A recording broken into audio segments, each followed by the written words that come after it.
Assalamualaikum warahmatullahi wabarakatuh. Waalaikumsalam warahmatullahi wabarakatuh. Selamat pagi Bapak Ibu Guru SMP Negeri 57 Palembang. Terima kasih sudah meluangkan waktu untuk menyaksikan diseminasi budaya positif modul 1.4 terkait tugas saya sebagai guru penggerak yang berasal dari SMP Negeri 57 Palembang.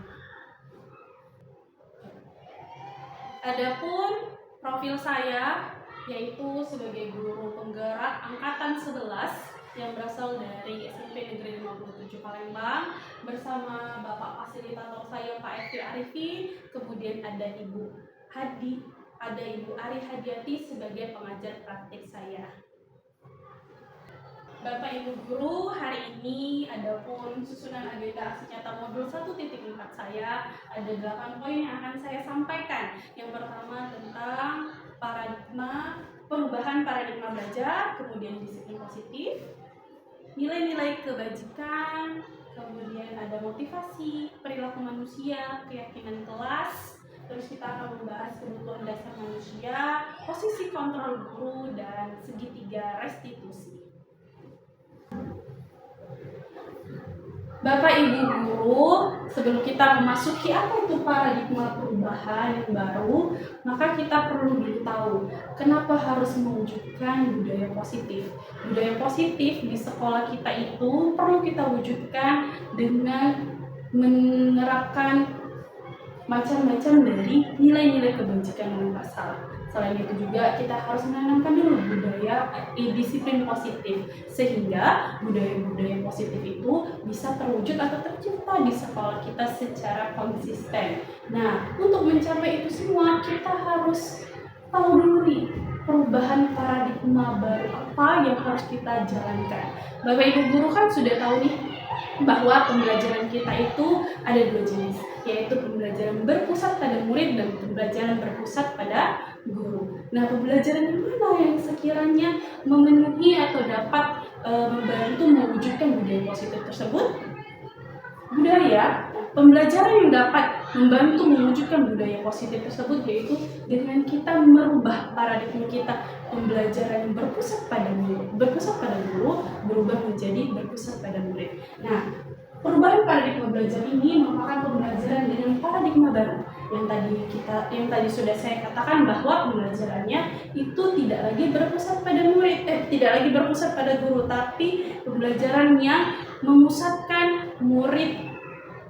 Jadi melibatkan murid aktif dalam pembelajaran, yaitu dengan menerapkan prinsip pembelajaran berdiferensiasi, di mana guru menggunakan berbagai cara yang berbeda untuk memenuhi kebutuhan individu. Setiap murid sesuai dengan karakteristik, tingkat kemampuan, dan gaya belajar mereka.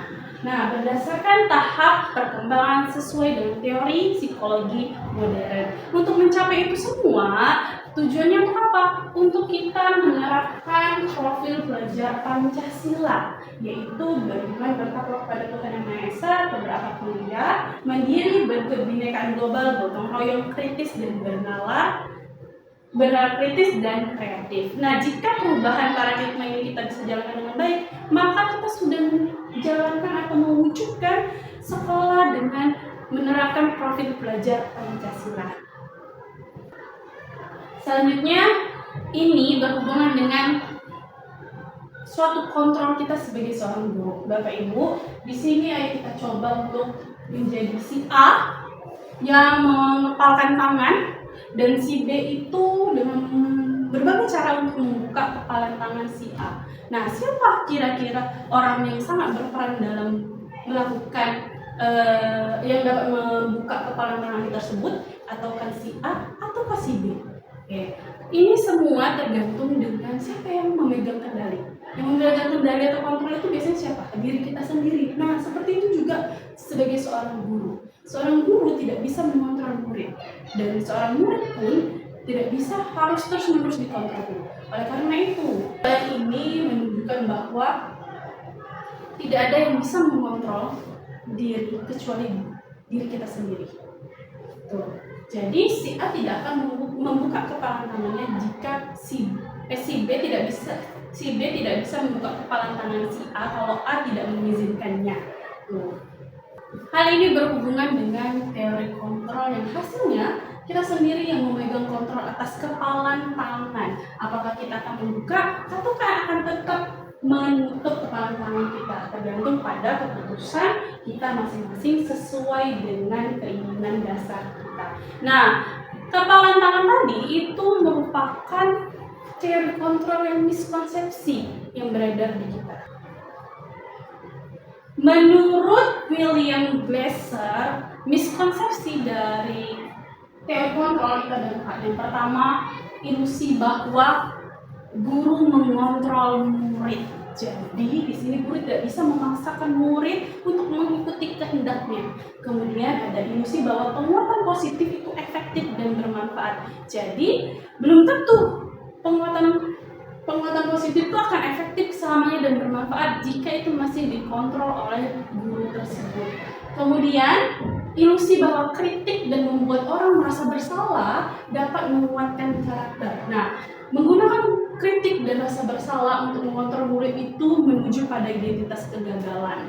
Mereka belajar untuk merasa buruk tentang diri mereka mengembangkan dialog yang deduktif.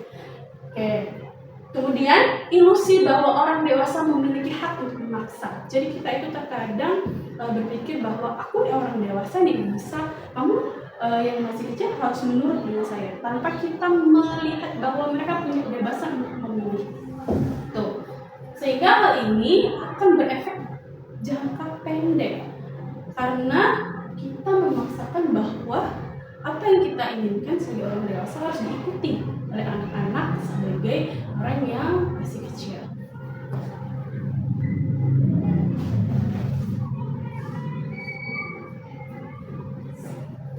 Selanjutnya, itu ada mengubah paradigma stimulus respon menjadi pendekatan teori kontrol. Jadi stimulus respon kita itu yang pertama ini sebaiknya setelah kita mempelajari suatu paradigma baru maka harus berubah menjadi teori kontrol. Jadi realitanya kebutuhan kita itu sama, padahal kebutuhan kita itu berbeda. Jadi kita tidak bisa memaksakan orang lain itu untuk memenuhi kebutuhan kita. Selanjutnya kita ke budaya positif. Nah, gimana untuk menentukan budaya positif? Yang pertama, seorang guru harus mampu dan senantiasa berupaya untuk mewujudkan budaya positif di sekolah. Kemudian, budaya positif adalah nilai-nilai dan keyakinan serta kebiasaan yang diterapkan di sekolah untuk membantu murid berkembang menjadi murid yang memiliki karakter yang baik. Yang ketiga, budaya positif itu dapat diwujudkan dengan memahami konsep seperti disiplin positif, motivasi perilaku manusia, kemudian seorang bisa menggunakan penghargaan dan hukuman dengan tepat, kemudian memahami posisi kontrol guru serta pembuatan keyakinan kelas dan penggunaan segitiga restitusi dalam penyelesaian permasalahan murid.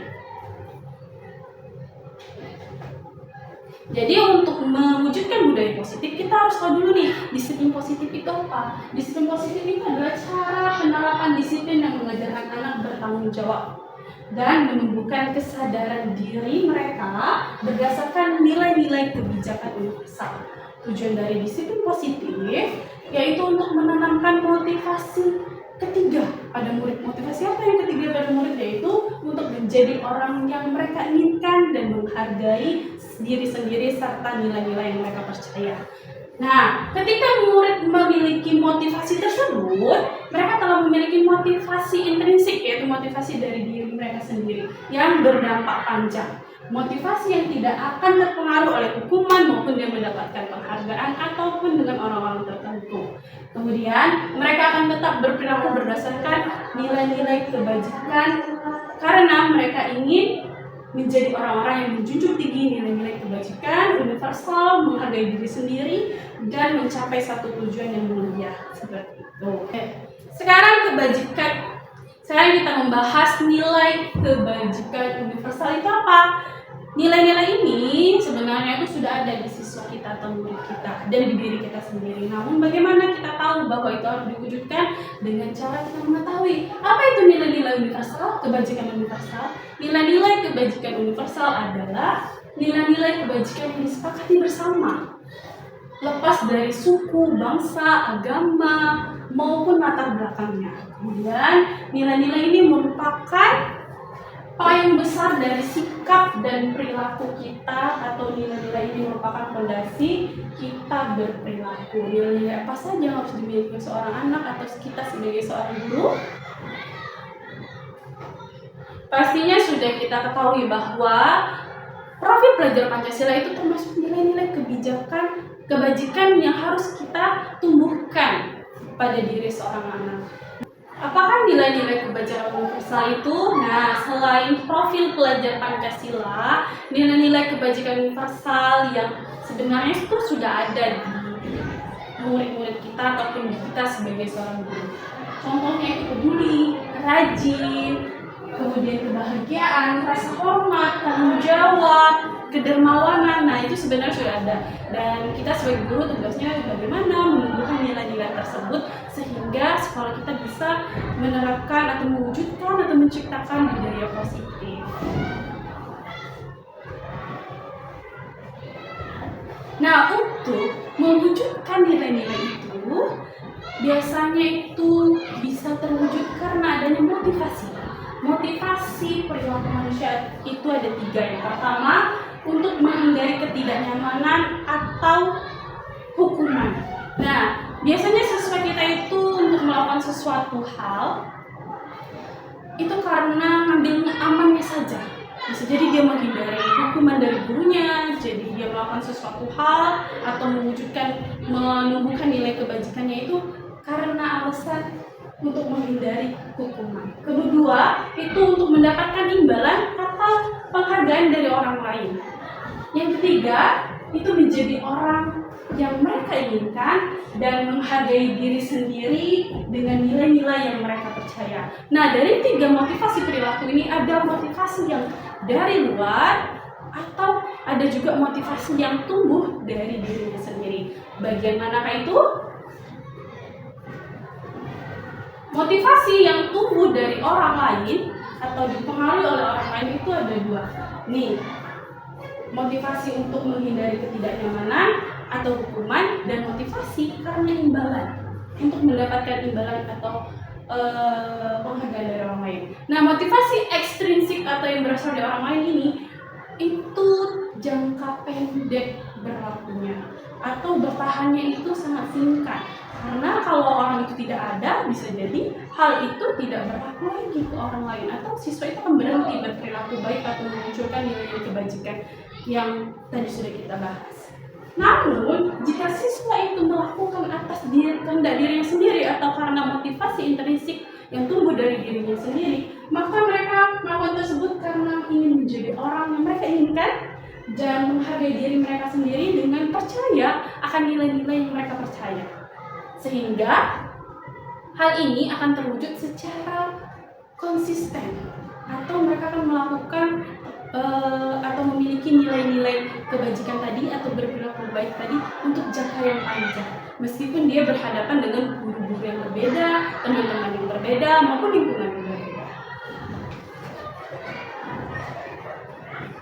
Selanjutnya, hal menarik di luar dugaan selama saya mempelajari motivasi perilaku manusia itu berupa penghargaan. Saya kira sebagai seorang guru tuh saya terkadang suka memberi hadiah kepada siswa agar mereka bersemangat nih, bisa ulangan atau kuis. Ternyata penghargaan itu tidak selamanya baik efeknya. Seperti ini, pengaruhnya jangka pendek, bukan jangka panjang. Kemudian penghargaannya itu tidak efektif dan akan menimbulkan merusak hubungan. Penghargaan itu bisa merusak hubungan. Jadi kalau ada yang dapat hadiah, temannya enggak, kan memunculkan rasa iri kepada orang yang mendapatkan hadiah, sehingga terjadilah yang tidak kita inginkan, yaitu pembulian. Kemudian penghargaan itu menggunakan kualitas. Jadi kalau seseorang tidak dapat penghargaan, dia tidak akan berusaha. Nah, sehingga kualitasnya itu tidak murni, tumbuh dari dirinya sendiri. Kemudian penghargaan mematikan kreativitas. Jadi kreativitasnya itu akan stop pada saat itu saja. Jika tidak dapat penghargaan, maka dia tidak akan melakukan apa-apa. Yang terakhir, penghargaan itu menghukum. Jadi ketika dia tidak mendapatkan ranking 1 lagi, dia akan merasa bersalah atau kecewa, sehingga oleh karena itu penghargaan itu tidak selamanya bernilai positif. Kemudian kita ke pembahasan keyakinan sekolah atau kelas. Nah, keyakinan sekolah atau keyakinan kelas ini dibuat secara bersama dengan murid. Biasanya dibuat di awal semester atau di awal pembelajaran. Boleh untuk semua guru yang ngajar mengapel di kelas itu atau oleh wali kelasnya. Nah, keyakinan kelas atau sekolah itu apa? Kesepakatan antara murid dan guru yang dibuat untuk membangun budaya positif di sekolah. Kemudian keyakinan kelas berupa pernyataan-pernyataan universal yang menyakup nilai-nilai kebajikan yang tadi, yang dibuat dalam bentuk kalimat positif yang mudah diingat dan dipahami oleh semua murid dan diterapkan di lingkungan sekolah atau kelas. Contoh keyakinan kelas dengan melibatkan siswa, yaitu kita bisa menggunakan post-it, kemudian anak-anak bisa menulis kalimat-kalimat positif yang menurut mereka dapat diterapkan di dalam kelas maupun di dalam lingkungan sekolah. Kemudian mereka menempelkan di dinding. Setelah itu kita mengambil kesimpulan secara bersama sehingga terciptalah kesepakatan di kelas.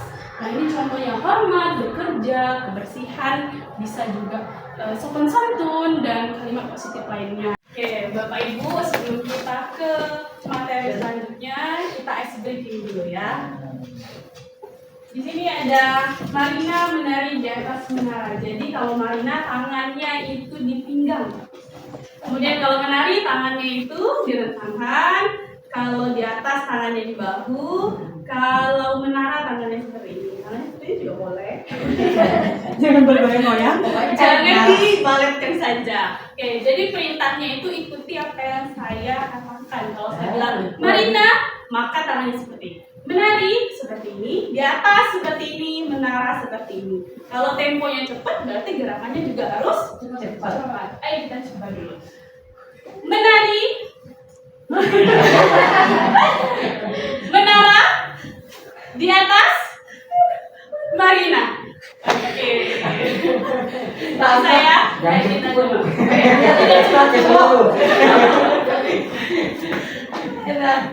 Marina menari di atas menara.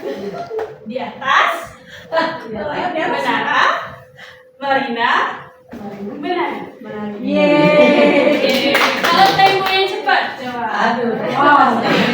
Ayo. Di atas menara, Marina menari. Marina menari di atas menara. Terima kasih Bapak Ibu, silakan duduk. Oke, kita ke pembahasan selanjutnya, yaitu tentang kebutuhan dasar manusia.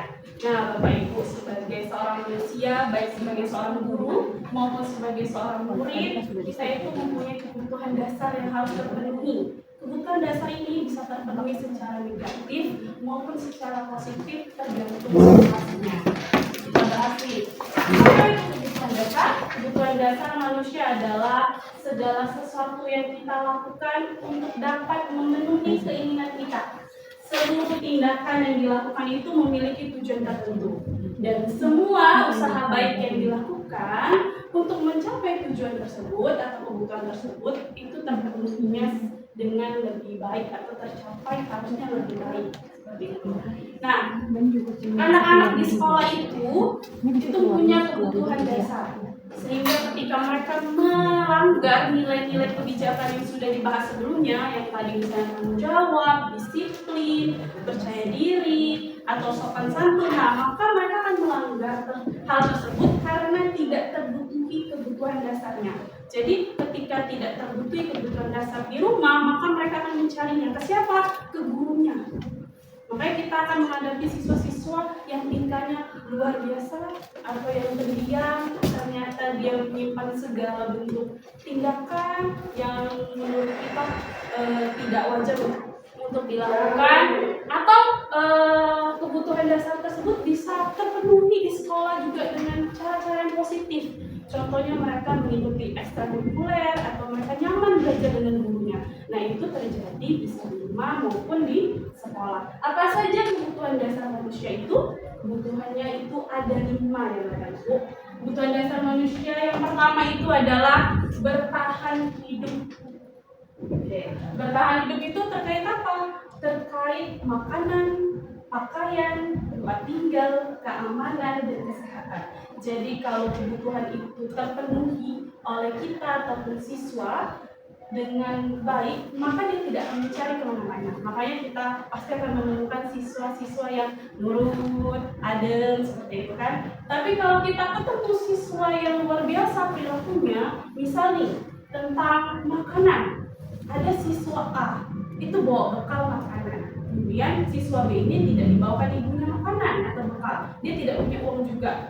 Karena dia merasa lapar, berarti ada kebutuhan makanan, rasa lapar yang dia rasa itu tidak terpenuhi. Oleh karena itu dia bertindak mengambil makanan temannya. Akhirnya temannya merasa terganggu tidak? Terganggu, apalagi kalau mengambilnya dengan cara tidak kesukaan. Seperti itu. Jadi untuk memenuhi kebutuhan bertahan hidupnya seperti makanan, dia akan mengambil makanan ke temannya.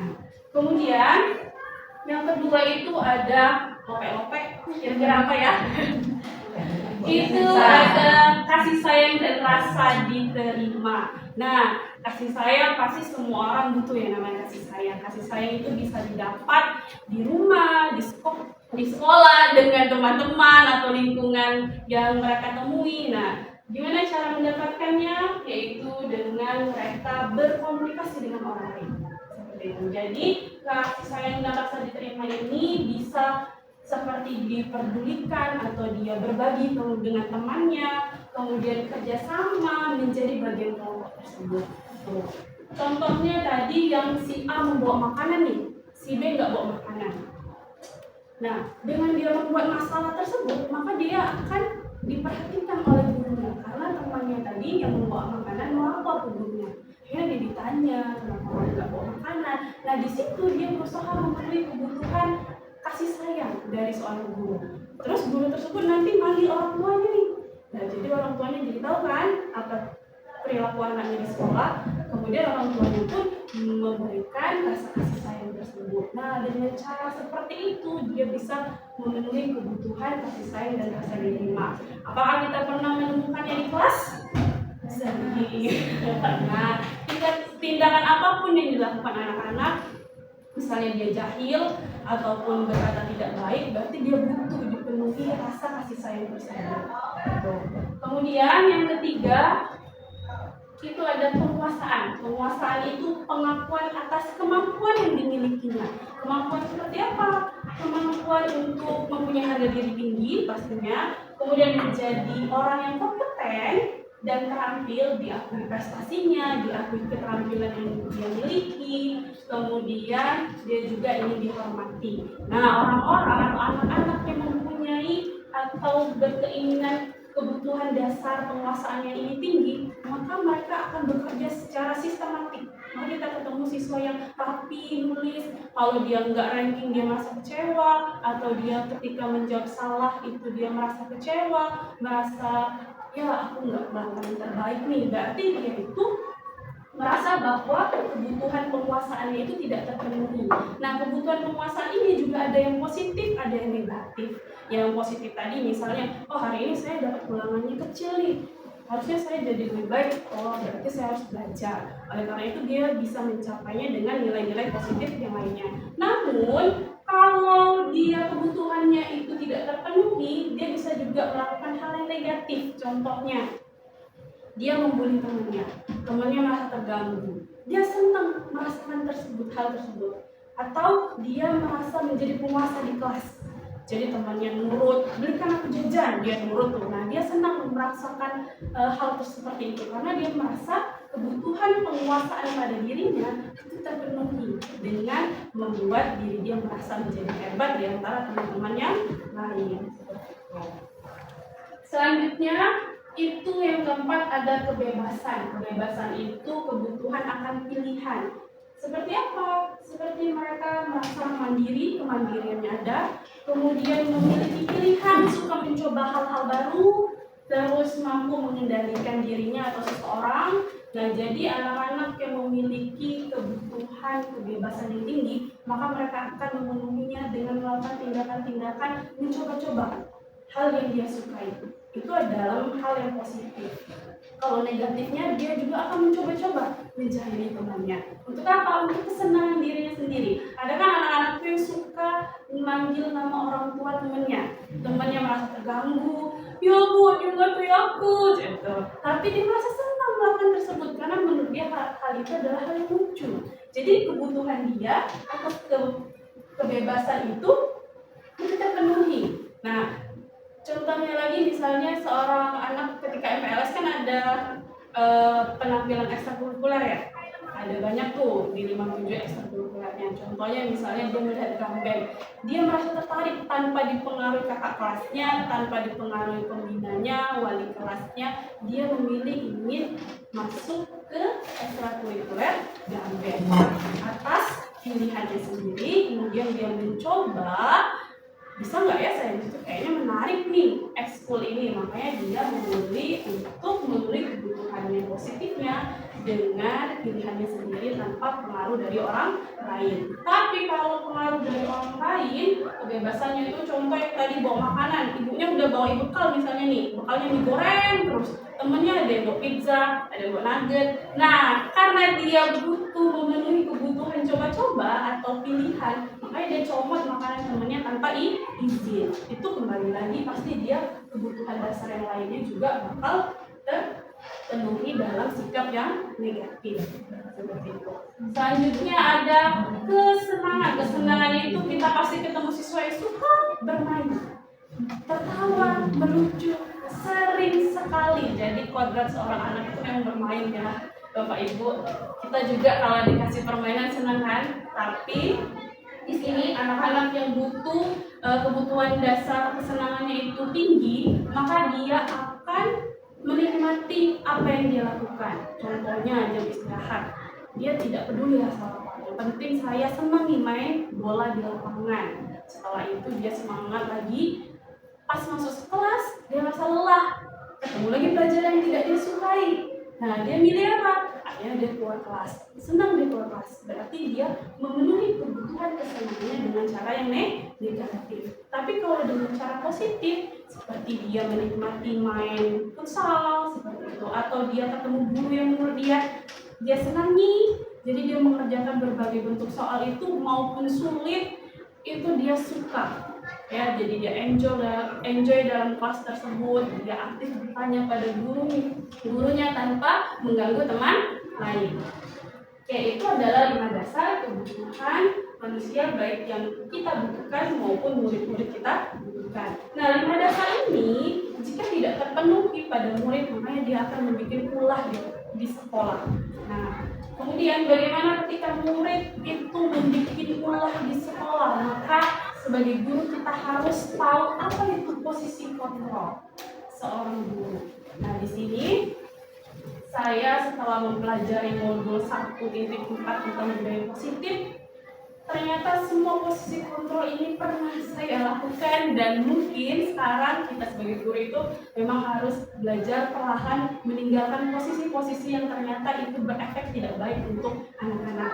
Seperti itu. Apa saja posisi kontrolnya? Posisi kontrol yang pertama itu adalah guru sebagai penghukum. Nah, penghukum itu seperti apa? Seorang penghukum bisa menggunakan hukuman fisik maupun verbal. Verbal ini mungkin karena kita sangat emosi, jadi kita tidak bisa mengontrol apa yang keluar. Contoh perkataannya, patuhi aturan saya atau awas. Gitu, ya. Saya juga pernah melakukan tersebut. Ternyata hal itu tidak baik. Nah, karena kita sudah belajar, saya juga mencoba untuk mengurangi hal-hal tersebut untuk menjadi posisi yang paling ideal. Guru senantiasa percaya hanya ada satu cara agar pembelajaran bisa berhasil, yaitu dengan cara diam. Jadi kalau siswa itu kita hukum ternyata dia nurut, maka guru tersebut yang sebagai penghukum akan menggunakan hal itu terus, sehingga muncullah di hati siswa itu ada rasa dendam, ada rasa tidak suka dengan guru, seperti itu. Kemudian selanjutnya ada posisi kontrol sebagai pembuat rasa bersalah. Nah, pembuat rasa bersalah ini biasanya guru akan bersuara lebih lembut, jadi nadanya diturunkan, membuat keheningan yang membuat orang lain merasa tidak nyaman atau bersalah atau menjadi rendah diri. Nah, contohnya apa? Ibu sangat kecewa sekali dengan kamu, atau kamu tidak kasihan dengan orang yang di rumah sudah capek-capek dengan uang, ternyata kamu di sekolah tidak bertugas, minggat atau berkelahi. Nah, ini posisi yang kita jalankan adalah posisi pembuat rasa bersalah. Apa efeknya? Ada efeknya. Ya, siswa menjadi tidak pede, atau dia jadi merasa hilang kepercayaan untuk berkomunikasi dengan orang lain, menjadi introvert, seperti itu. Murid akan merasa tidak berharga. Ini efeknya. Dia tidak berharga dan merasa mengecewakan orang-orang yang dikasihinya atau disayanginya. Selanjutnya itu ada teman. Jadi posisi kontrol itu ada juga sebagai seorang teman.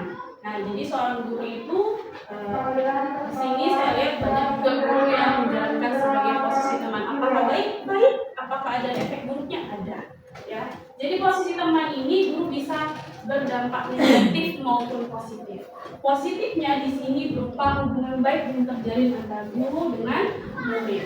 Kemudian menggunakan hubungan baik dan humor untuk mempengaruhi seseorang. Jadi kalau kita sebagai seorang guru dengan posisi teman, maka kita akan lebih mudah. Nah, nggak boleh kayak gitu. Tapi apakah dia berlaku untuk orang lain? Tidak. Takutnya hanya berlaku untuk guru yang disukainya saja.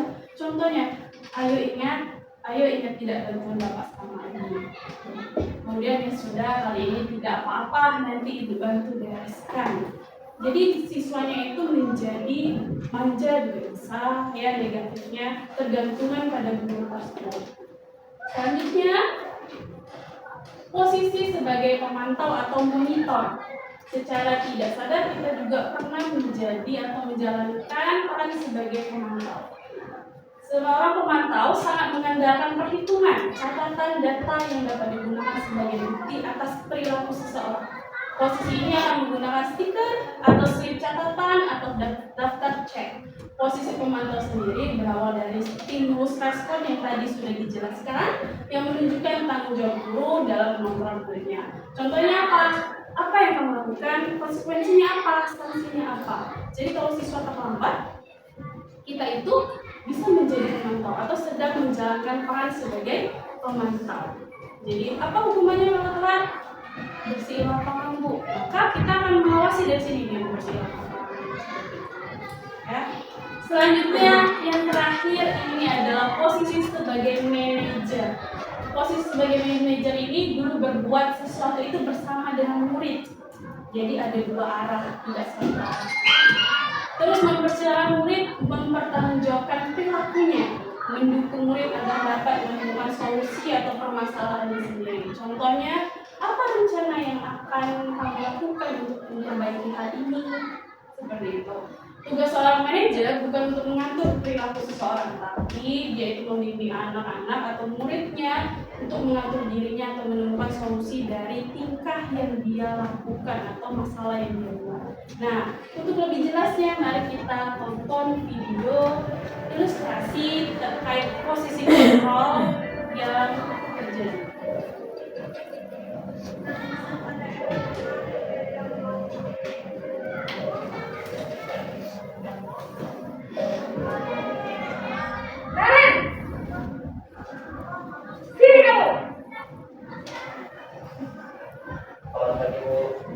Terlalu terlambat. Kamu deh, pasti terlambat.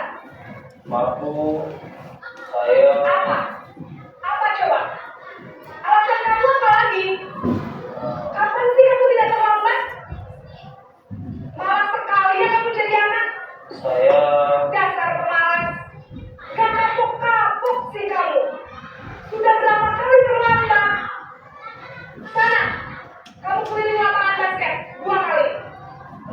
saya harus dari lapangan basket, Bu. Kenapa? Kamu melawan ibu? Berani-beraninya jawab. Sudah terlambat, masih berani jawab pula. Sekarang, keliling lapangan basket 5 kali sekalian. Biar kamu. Cepat. Pergi sana ke lapangan basket. Posisi pendukung biasanya berbicara dengan nada tinggi, menghardik, menunjuk-nunjuk, menyakiti, dan menyindir. Hukuman bisa berupa fisik maupun psikis. Ibu dan bapak guru hebat. Dampak yang terjadi pada murid ketika guru berada pada posisi pendukung adalah murid cenderung akan memberontak, bahkan menyimpan dendam.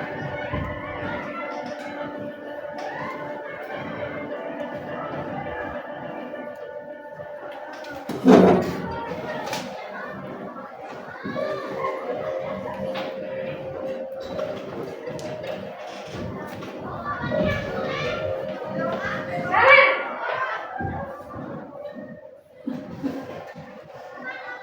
Selamat pagi, Bu. Naren. Kamu kenapa terlambat lagi, nak? Ya Tuhan, Naren. Kamu senang ya bikin ibu susah ya? Kalau kamu terlambat lagi, nanti ibu yang ketemu bapak kepala sekolah, nak. Disangka ibu tidak bisa membina kamu. Duh, gimana ini? Maaf, Bu. Duh, Gusti Naren. Kamu suka ya kalau ibu tegur bapak kepala sekolah? Terus, sekarang ibu harus tulis apa yang di buku absen? Ini kamu sudah sering terlambat loh. Ibu harus apa coba? Maaf, Bu. Maaf sekali. Ya sudah, lain kali jangan bikin ibu susah lagi ya nak ya. Ibu tidak akan kuat lagi kalau kamu gini terus. Bisa jantungan kalau ibu tegur bapak kepala sekolah. Ayo cepat kelas. Maaf ya, Bu. Maaf sekali. Posisi membuat rasa bersalah, berbicara dengan nada tenang, cenderung lembut. Namun kata-kata yang diutarakan membuat murid merasa menjadi orang yang gagal, memandang buruk dirinya sendiri, merasa tidak berharga, dan tidak sanggup membahagiakan orang lain. Ketika guru mengambil posisi membuat rasa bersalah, murid akan menganggap dirinya yang bersalah dan ia akan menyimpan emosi negatif tersebut di dalam dirinya.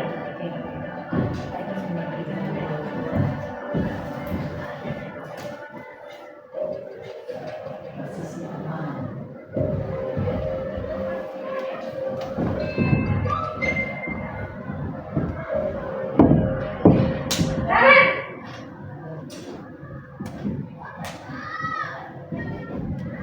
Selamat pagi, Bu. Wah, sudah jam berapa ini nak? Terlambat lagi ya sayang. Iya, Bu. Habis ibu saya lupa bawa ke saya, Bu. Kamu malah menyalahkan ibu kamu. Kamu bukannya anak yang larinya paling kencang. Kok terlambat sih? Iya, Bu. Saya memang terlambat bangun tadi. Jadi, biarpun saya lari kencang, tetap gak kesenjar, Bu. Ya sudah sana. Nanti lain kali larinya lebih kencang lagi ya. Biar gak terlambat lagi. Bikin seneng ibu. Demi ibu. Bisa kan? Bisa, Bu. Ya sudah sana masuk kelas. Ibu beresin urusan absen kamu. Kamu ini ada-ada saja. Dalam posisi teman, guru berbicara dengan nada suara ramah, akrab, cenderung bersandar gurau untuk menjaga suasana tetap santai. Murid akan merasa senang, aman, dan akrab dengan guru. Identitas yang tercipta adalah identitas sukses atau berhasil. Namun, perlu diingat, karena ini masih dorongan eksternal, maka ada faktor ketergantungan dari murid kepada orang tertentu. Di sini, guru absennya, sehingga di lain waktu, murid bisa berperilaku baik, namun hanya kepada orang-orang tertentu saja.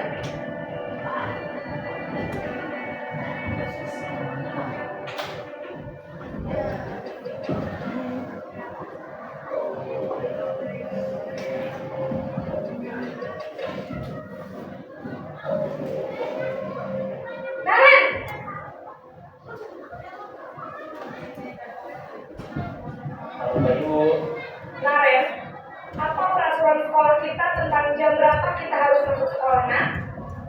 Kita harus di sekolah jam 7, Bu. Iya betul, sekarang sudah jam 7.20. Naren sudah tahu konsekuensinya jika terlambat hadir. Paham, Bu. Saya harus tinggal kelas pas jam istirahat selama 20 menit. Iya benar, konsekuensinya demikian. Jadi nanti jam 9.30 pas istirahat, kamu harus tinggal di kelas, kerjakan tugas tambahan untuk ketertinggalan kamu, ya? Baik, Bu. Posisi pemantau mengandalkan penghitungan atau data untuk mengontrol murid. Guru mengarahkan murid berdasarkan peraturan dan konsekuensi. Seorang pemantau menunjukkan bahasa tubuh dan ekspresi wajah yang datar dan cenderung formal.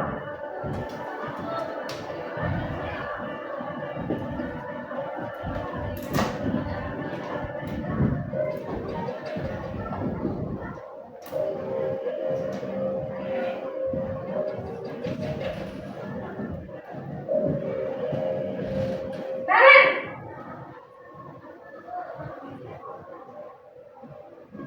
Selamat pagi, Bu. Selamat pagi, Naren.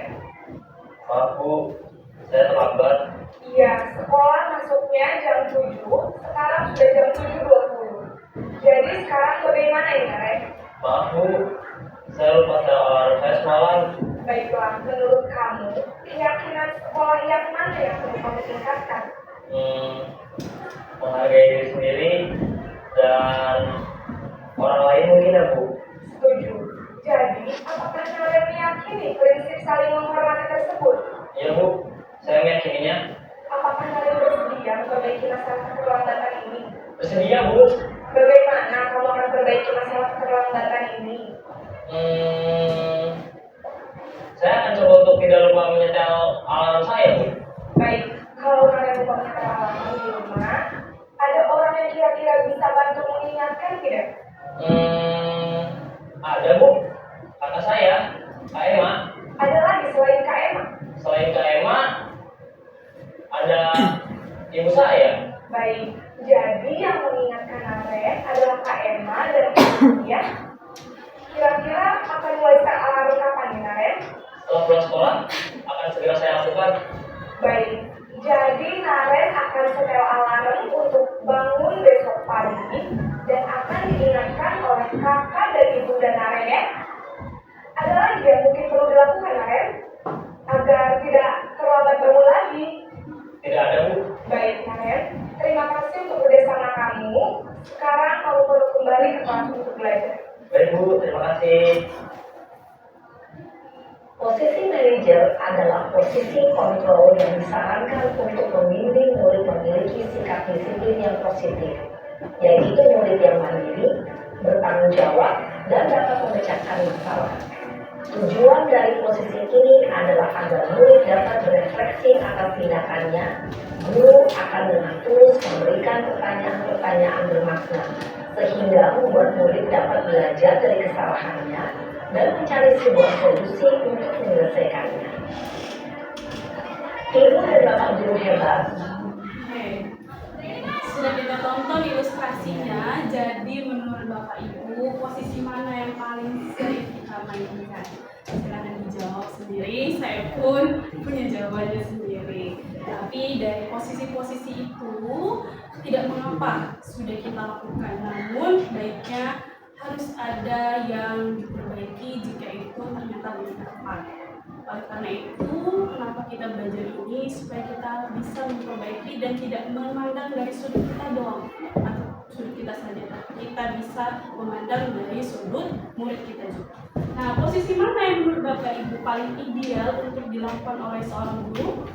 Manajer. Menjadi manajer. Bagaimana untuk menjadi posisi manajer? Pasti itu tidaklah mudah, butuh waktu. Nah, jadi tidak harus semua tahapnya dilakukan, bisa misalnya belum tahap semuanya, tahap 1, sudah tahap 1 ke tahap 2. Nah, semua posisi ini nanti akan dilakukan pada segitiga restitusi yang akan kita bahas selanjutnya. Oke, kita bahas dulu. Restitusi itu adalah menurut Charles Gosson, restitusi adalah proses kolaboratif yang mengajarkan murid untuk mencari solusi dari masalah mereka dan membantu murid berpikir tentang orang seperti apa yang mereka inginkan dan bagaimana mereka harus memperlakukan orang lain. Inilah restitusi. Kemudian ada 3 hal yang membedakan antara hukuman, konsekuensi, dan restitusi. Jadi mungkin kita pernah melakukan dari ketiganya atau 2 atau 1 dari ini.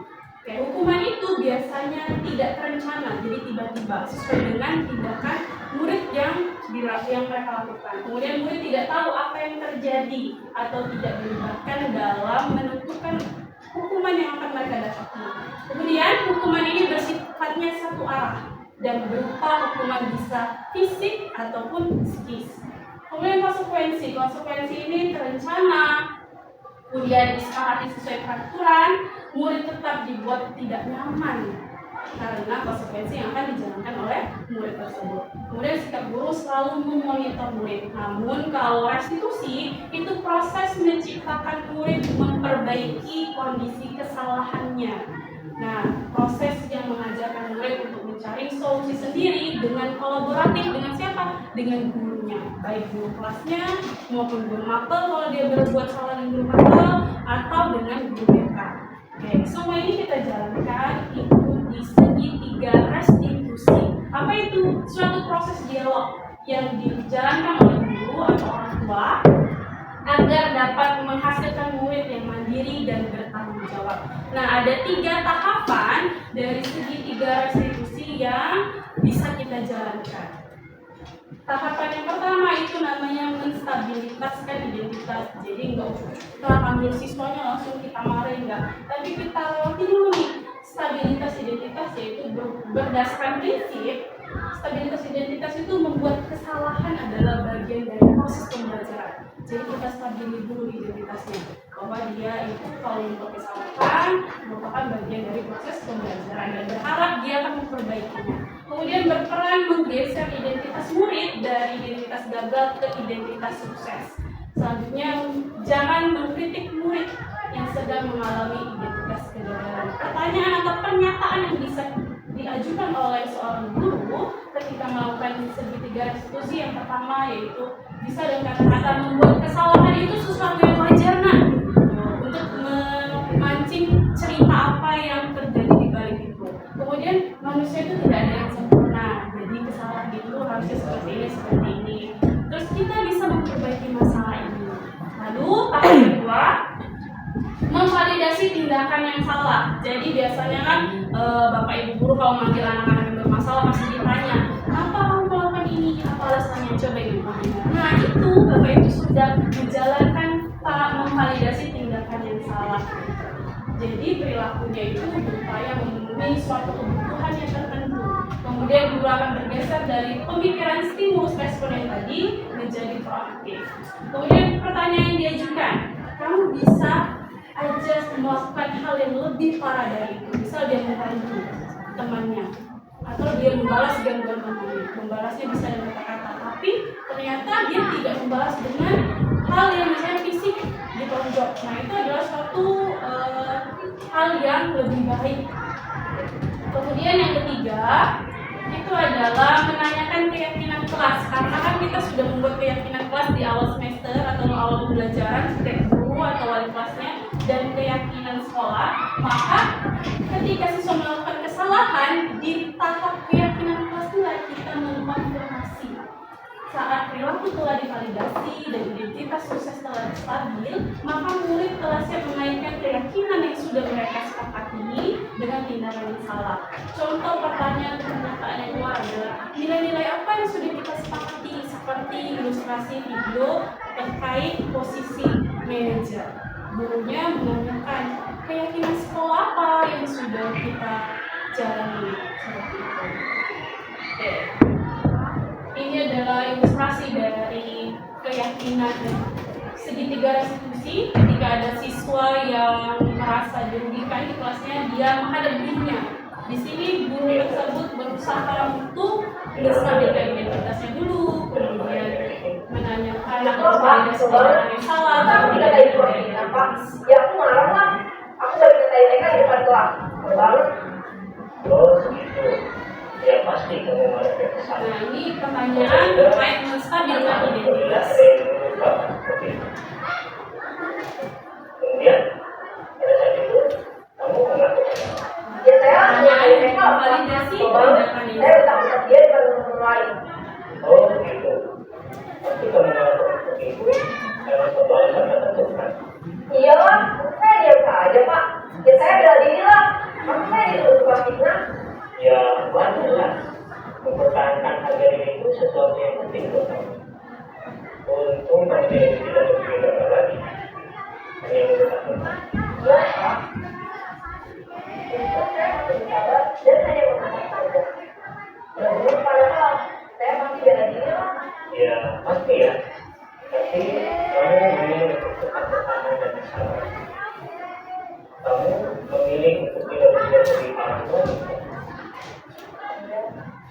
Nah, sekarang coba kita lihat lagi tindakan kamu yang mentakut-takutkan di kelas.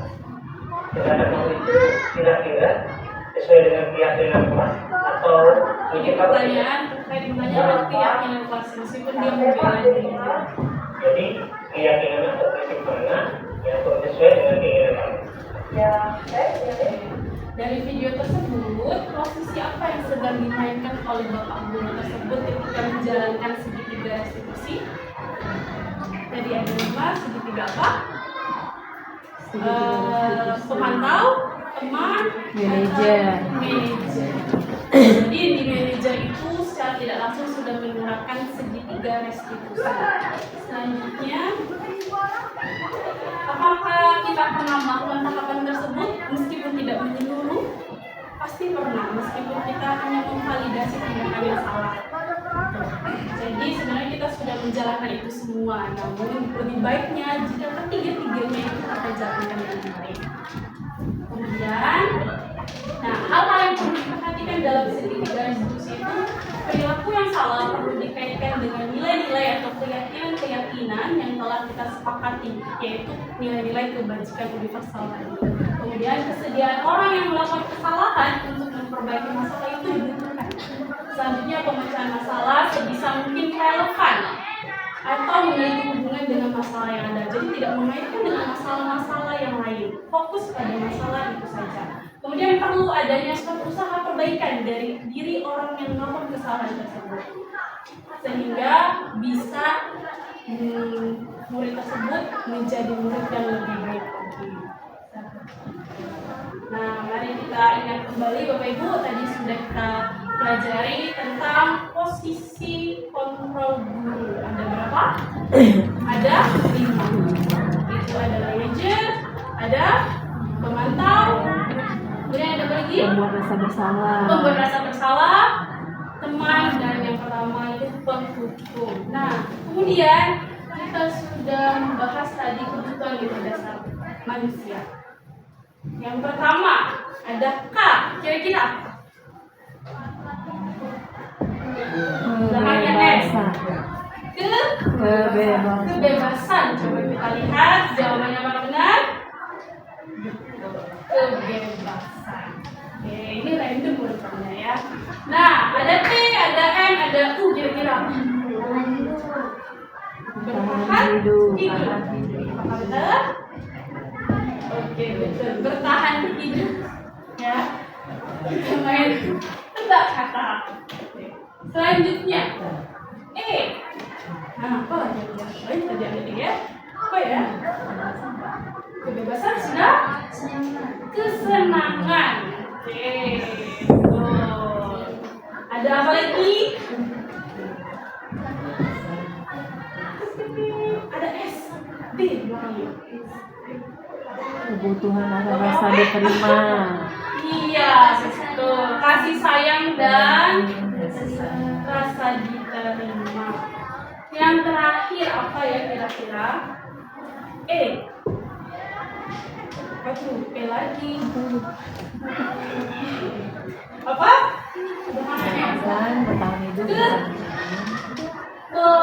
Penguasaan atau power. Jadi adalah kebutuhan dasar yang dimiliki oleh semua manusia baik guru maupun sebagai murid. Oke, sampai di sini Bapak Ibu. Sekarang kita ke sesi tanya jawab. Kira-kira ada yang mau ingin ditanyakan terkait pembahasan-pembahasan yang sudah kita bahas tadi? Iya, silakan. Apakah semua permasalahan atau masalah yang dibuat oleh siswa itu diselesaikan dengan menggunakan segitiga diskusi semua? Semua masalah apakah bisa diselesaikan dengan segitiga restitusi semua? Jawabannya itu tidak semua masalah. Jadi saat elaborasi kemarin bersama instruktur ternyata diluruskan nih, nanti apakah Bu dikit-dikit pakai 3 tahap? Enggak, tergantung tingkat kesalahan muridnya. Misalnya dia menggunakan narkoba atau melakukan tindak asusila di kelas seperti yang baru-baru ini, nah itu langsung ke peraturan sekolah atau ketegasan sekolah. Mencuri ternyata berefek yang melakukan tindakan tersebut secara berulang-ulang, maka dikembalikan lagi ke sekolah.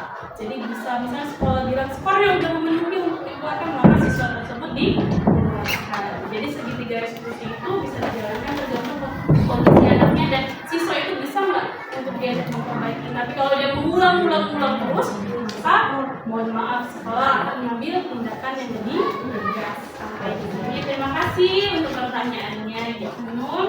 Baiklah Bapak Ibu, sampai di sini pemaparan terkait budaya positif dalam rangka diseminasi aksi nyata modul 1.4 dari saya sebagai CGP Angkatan 11 yang berasal dari SPNUG Palembang. Saya ucapkan terima kasih kepada Bapak Ibu yang sudah meluangkan waktunya untuk menghadiri diseminasi saya hari ini. Mohon maaf atas kekurangan dan kesalahan atau perkataan yang kurang baik selama pemaparan hari ini. Saya ucapkan dan kita tutup dengan alhamdulillah. Assalamualaikum warahmatullahi wabarakatuh.